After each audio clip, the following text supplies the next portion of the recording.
పెళ్లి అనేది ఒక పవిత్ర బంధాన్ని కలిగి ఉన్న రిలేషన్షిప్. భారతదేశంలోని యువకులు ఎక్కువగా పెళ్లి చేసుకోవడానికి ఎందుకు ఎక్కువగా ఇంట్రెస్ట్ చూపించరు? నేను అందరి గురించి మాట్లాడట్లేదు, కొంతమంది గురించి చెప్తున్నాను. పెళ్లైన వారు ఏమని చెప్తూ ఉంటారంటే, ఈ పవిత్రమైన రిలేషన్షిప్ ఎప్పుడు మనల్ని కట్టిపడేస్తుందని చెప్తారు. పెళ్లైన తర్వాత పార్టీలు, పబ్బులు ఎక్కువగా ఏం ఎంజాయ్ చేయడానికి ఉండదనేసి తొందరగా పెళ్లి చేసుకోవడానికి ఇష్టపడరు. మరి ఈ వీడియోలో ఇండియాలోని కుర్రాళ్ళు పెళ్లి చేసుకోవడానికి ఎందుకు వెనకాడతారో అన్న విషయం గురించి మీకు తెలియని కొన్ని ఆసక్తికరమైన విషయాలు ఈ వీడియోలో తెలుసుకునే ముందు టీటాక్ ఛానల్ ని సబ్స్క్రైబ్ చేయడం మాత్రం మర్చిపోకండి. ఇక విషయంలోకి వెళ్దాం. నెంబర్ 1, ఆర్డర్ అంటే గులాం అయిపోవడం అనమాట. అంటే ఆర్డర్స్ ని ఫాలో అవ్వాలి. భార్య చెప్పిన ఆర్డర్లన్నీ ఖచ్చితంగా ఫాలో అవ్వాలి కాబట్టి. నెంబర్ 2, పెళ్లైన తర్వాత సొంతంగా తాను పార్టీలో ఏం డ్రెస్ వేసుకోవాలో, అంతేకాకుండా టీవీలో ఏం ప్రోగ్రామ్ చూడాలో అనే స్వాతంత్రం కూడా మగవాడికి ఉండదు. అంతేకాకుండా పెళ్లైన తర్వాత జీతాన్ని కూడా ఎలా మేనేజ్ చేయాలి కూడా సొంత నిర్ణయాలు తీసుకునే ఛాన్స్ ఉండదు. ప్రతి ఇంటి యొక్క మెయింటెనెన్స్ ఎక్కువ శాతం ఆడవారే చూసుకుంటారు. చాలా మంది మగవారు తమ యొక్క శాలరీ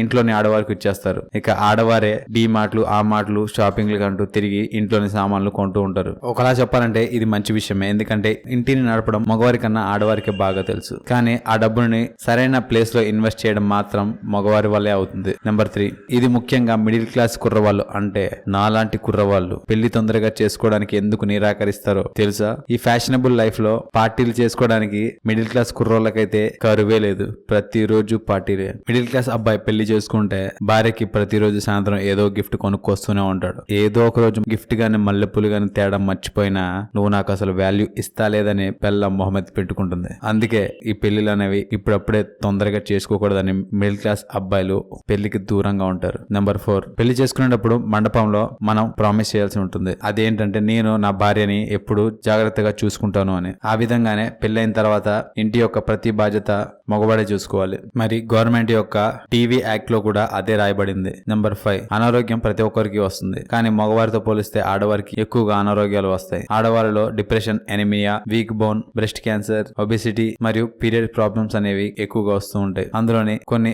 అనారోగ్యాలు భార్య పెళ్లికి ముందు తనతో పాటు తీసుకొస్తుంది. నెంబర్ 6, పెళ్లికి ముందు వరకు ఫ్యామిలీ అంతా కలిసి ఒక దగ్గరే ఉంటారు, కానీ పెళ్లైన తర్వాత భార్య తన హస్బెండ్ తోటే ఏకాంతంగా ఉండాలని కోరుకుంటుంది. అందుకే కలిసి ఉన్న ఉమ్మడి ఫ్యామిలీలోంచి సపరేట్ గా ఉండాలని కోరుకుంటుంది. దాని కారణంగా తల్లిదండ్రులను వదిలిపెట్టి భార్యలతో సపరేట్ కాపురం పెట్టాల్సి వస్తుందని భారతదేశంలోని మగవారి పెళ్లికి కొంచెం దూరంగా ఉంటారు. చూశారు కదా, భారతదేశంలోని మగవారు పెళ్లిళ్ళు చేసుకోవడానికి తొందరగా ఎందుకు యాక్సెప్ట్ చేయరు అన్న విషయం గురించి మీకు తెలియని కొన్ని ఆసక్తికరమైన విషయాలు ఈ వీడియోలో. ఈ వీడియో కనుక మీకు నచ్చినట్లయితే లైక్ చేయండి, షేర్ చేయండి. ఇలాంటి మరికొన్ని ఆసక్తికరమైన విషయాల గురించి తెలుసుకోవాలనుకుంటే టీటాక్ ఛానల్ ని సబ్స్క్రైబ్ చేయడం మాత్రం మర్చిపోకండి. Thank you for watching.